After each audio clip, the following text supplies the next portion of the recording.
یعنی گناہوں کی معافی کا ذریعہ ہے، گناہ معاف ہونا۔ حدیث میں ہے کہ آپ نے فرمایا جس نے غسل کیا پھر جمعے کے لیے حاضر ہوا، پھر اس کے مقدر میں جتنی نفل نماز تھی پڑھی، یعنی مسجد میں آ کے مسجد کے نفل پڑھے، ویسے پڑھے، پھر خاموشی سے خطبہ سنتا رہا حتیٰ کہ خطیب اپنے خطبے سے فارغ ہو گیا، پھر اس کے ساتھ نماز پڑھی، اس کے اس جمعے سے لے کر دوسرے جمعے تک کے گناہ بخش دیے جاتے ہیں، اور مزید 3 دنوں کے بھی۔ رسول اللہ صلی اللہ علیہ وسلم نے فرمایا جس نے جمعہ کے دن غسل جنابت کیا پھر نماز کے لیے چلا گیا تو گویا اس نے 1 اونٹ کی قربانی کی، اور جو شخص دوسری گھڑی میں چلا تو گویا اس نے 1 گائے کی قربانی کی، اور جو تیسری گھڑی میں چلا تو گویا اس نے 1 سینگ والے دمبے کی قربانی کی، اور جو چوتھی گھڑی میں چلا تو گویا اس نے 1 مرغی کی قربانی کی، جو 5ویں گھڑی میں چلا تو گویا اس نے 1 انڈا اللہ کی راہ میں دیا۔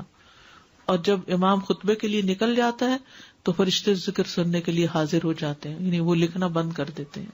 یہ ایکسٹرا ریوارڈ ہے نماز وغیرہ کے علاوہ، صرف جلدی جانے کا ریوارڈ ہے یہ، فرشتوں کا حاضری لگانا،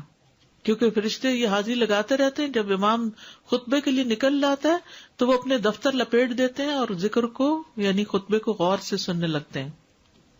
جمعے کے لیے جانے والے قدموں کے لیے خوشخبری۔ عبایہ بن رفاعہ کہتے ہیں کہ میں جمعہ کے لیے جا رہا تھا کہ راستے میں ابو ابس رضی اللہ عنہ سے میری ملاقات ہوئی تو انہوں نے کہا کہ میں نے نبی صلی اللہ علیہ وسلم کو فرماتے ہوئے سنا کہ جس کے دونوں قدم اللہ کی راہ میں غبار آلود ہو گئے اللہ اسے دوزخ پر حرام کر دے گا۔ ہر قدم پر 1 سال کے روزے اور قیام کا ثواب، ہر قدم پر کتنا بڑا اجر و ثواب ہے۔ جس نے جمعہ کے دن غسل کیا اور کرایا، اول وقت میں آیا، خطبہ میں شروع سے حاضر رہا، پیدل چل کر آیا، سوار ہو کر نہ آیا، یعنی ایسی جگہ بھی ہوتی ہے نا کہ جہاں پر مسجدیں بہت دور نہیں ہوتی ہیں، موسم اتنے سخت نہیں ہوتے، اب تو پارکنگ بھی کافی دور دور جمعے کے دن کرنی پڑتی ہے، تو وہ جو قدم چلے جا رہے ہیں نا اس پہ خوش ہو جایا کریں۔ امام سے قریب ہو کر توجہ سے خطبہ سنا، جلدی بھی پہنچ جائے تو ذرا دور گاڑی پارک کر لیں، اور خطبے کے دوران فضول حرکت نہ کی،